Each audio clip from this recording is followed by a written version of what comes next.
Welcome to another Transformers review. This time we're looking at the Takara Tomy Masterpiece MP-08 Cybertron Dinobot Commander Grimlock, the 25th anniversary edition figure. This is probably one of the best Masterpiece figures to have ever come out, just because it's mostly perfect. I've already reviewed the US edition. I've had this figure since it came out, but I've never really opened it. Well, I haven't opened it until now, because I sold my American one and just missed it, so it's like, crack it open. Here you have a really cool picture of him in the front in Dino mode there. Has the 25th, 25 years emblem there. Top is another standard picture. Go to the side, just real basic there. All the cool stuff is on the back. Have a promo shot of him there. Have a G1 picture of him there as well. Him in some scenery and showing off all the features. And unlike the US version, this comes with his waiter outfit. But this one does not come with the crown, which is kind of sucky. But because it was advertised to come with the crown at first, and then it was a eHobby exclusive, and then it was released in North America with that, and same old crap on the bottom. So let's actually check out the figure now. And here we have Grimlock in his Dino mode, and we're going to be covering just his waiter mode here first, just to get out of the way. I don't see what the big deal is. I think it's kind of funny looking. I mean, it would be pretty cool to have your Grimlock just displayed like this in waiter mode. I don't see why this got a lot of slack for it. I mean, it's kind of clever, I'd say. And this little set here is actually pretty neat. Take the tray off, which just falls on the ground. Hopefully none of the pieces came off. Shouldn't have. Nope. And every one of these pieces can come off. Like, well, that one has a little peg right there and a hole and tray. And either of these three pegs can attach to that hole in his hand right there. And a big difference between the US version and this one is that his claws are sharp on this one. I mean, this, if you press real hard about it, you can puncture your skin. But on the US version, they're pretty much dulled down just to be safer, just to meet US standards, I guess. His bow tie has a clip right there that fits snugly into this hole here, and his apron is attached with Velcro on the top here and on the bottom. And we'll just go ahead and take that off. And he looks really just like a G1 Grimlock. I mean, there's nothing really much to say about him, but he's really articulated in his arms, surprisingly.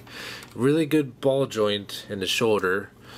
Really flexible hinge that can go either way, and every one of his three fingers is articulated, and so that's really good. He has a gimmicky neck joint there. His mouth opens and closes, goes up and down. He has a ball joint at his, I guess, hip, which will become his arms later. Two knee joints, and I guess if you want to get technical, little toe articulation. I say gimmicky neck. We'll go over his head gimmick first. It's when you open his mouth. Well, let's get detail in his mouth first. There's a sculpted in flamethrower in his mouth, which looks really cool. His teeth are chromed out. Looks really cool. One gimmick. Press his cheek. Dramatic.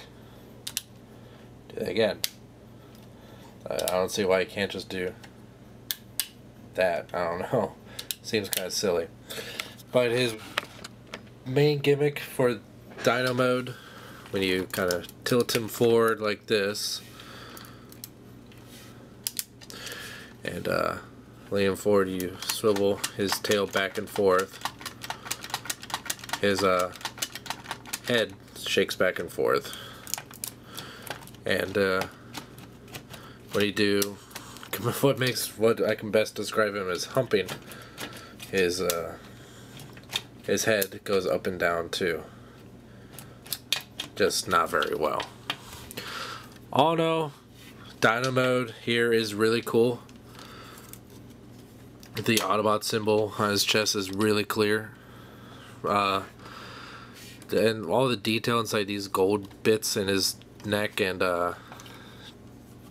waist down here, which will become his chest on a robot, are very G1 accurate. Not as far as cartoon goes, but as far as the toy goes. And you can change his others. You can change the color of his eyes. Right now they're red to more fit the comic and toy appearance, but you can change them blue. Pull up this piece here, very neat. You can just rotate him around. So if you're feeling him to have a more traditional Autobot look, flip it around to blue. There you go. But I kind of like him with red eyes, because it just looks a little bit cooler that way to me. Even though that's not, he doesn't really have red eyes. He does in the comic and toy, and it just looks a little bit more natural with red to me. Oh, one other gimmick before I forget. Another piece that was exclusive to Japanese release is the brain transference device. This attaches to his head via this peg right here. It kind of snuggles in right there. And you can take this other end, which has a suction cup on the other end, and you can, attach it to whoever. Like, say, first edition Prime Optimus there, and can do that. Pretty sure, yeah. You can get this wet, and it can attach it to his chest. It's not wanting to stick right now. It's not wanting to stick. Oh well, but it can. So you can do something like that. Oh, there it goes. So yeah, well, you can kind of get a good sense of scale with him. See, stuck. Here he is with first edition Optimus. He's a typical Voyager class size robot. He's big. I'm out of here. So let's go ahead and get him transformed into robot mode. The transformation to robot mode is actually fairly simple, with most of the complexity in his tail, which is actually kind of frustrating at times. First thing I'm going to do is, sorry this may look awkward, because it feels awkward, because this thing's pretty big. I had to put the camera so far behind it just to get the whole thing in frame. I'm going to split open the chest like so, and just flip the head back, and we'll go ahead and bring the chest up like so, like that, and then we'll split the tail, get the very tip like that. Yeah, this is already starting to feel awkward, by the way. Torturing myself. Get this leg in place here. Gonna rotate this piece in, and get this other piece rotated in that formed part of his tail. And I think there you go. This will fit in just like that. It's really kind of weird how it's done, and that is one thing I really don't like. It's out of all the things that could have been straightforward, This could have been just done a little bit more simple. And both my Batmans fell over. No. Pull that in. Ah, got it. There we go. So many pieces to his legs. Just bring his waist up and his hip down. And then rotate this piece up and push his waist in place, and it'll bring up his Autobot symbol in his chest. Flip open this side of his hand here to flip open the side of his hands here, or his wrists, and pull out the hands like that. This one's not being easy. There you go. And there you have Grimlock in robot mode. Grimlock in robot mode is exactly what his title is. It's a masterpiece. This is a great looking figure. That's why it's not overly complicated like Rodimus Prime, Rodimus Convoy. It's not too scary or fragile like Starscream or Megatron. It's really close tie with Masterpiece Optimus as far as like best Masterpiece goes. As far as articulation is, he has a ball jointed head, ball jointed shoulders, the same articulation for his legs, because it's his arms, and wrist swivel on both hands. He does have articulated fingers on this hand only, because on this one it's a gimmick which we'll get into in a little bit. He does have a waist swivel, hip, knee, heavy ratchet clicking knee, and maybe a little bit of foot, which is done in this really clever hinge, so you can get some outward angles, some weird goofy ones, but he looks best in a kind of stoic position because he's Grimlock. He doesn't need fancy poses or crowns.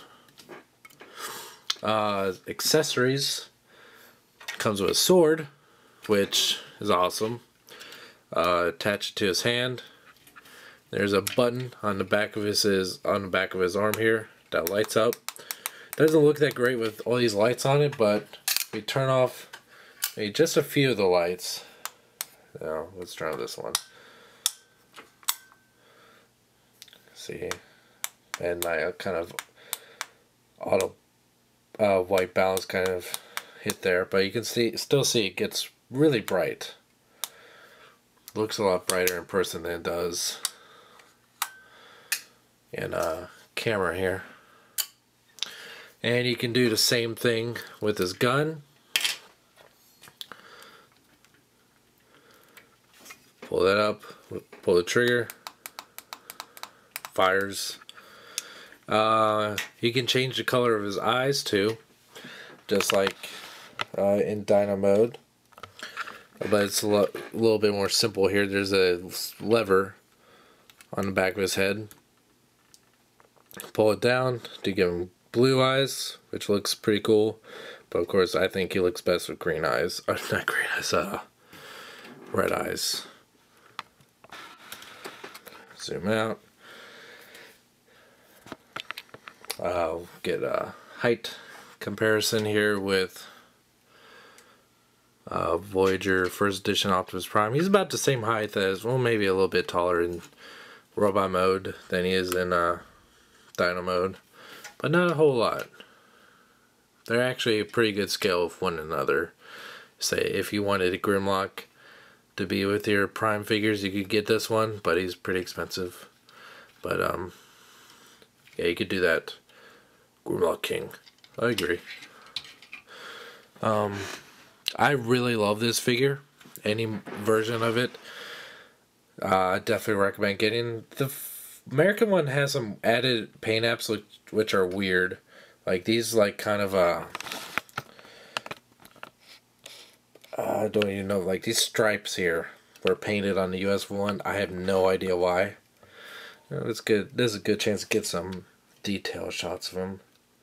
Just everything about this masterpiece looks nice.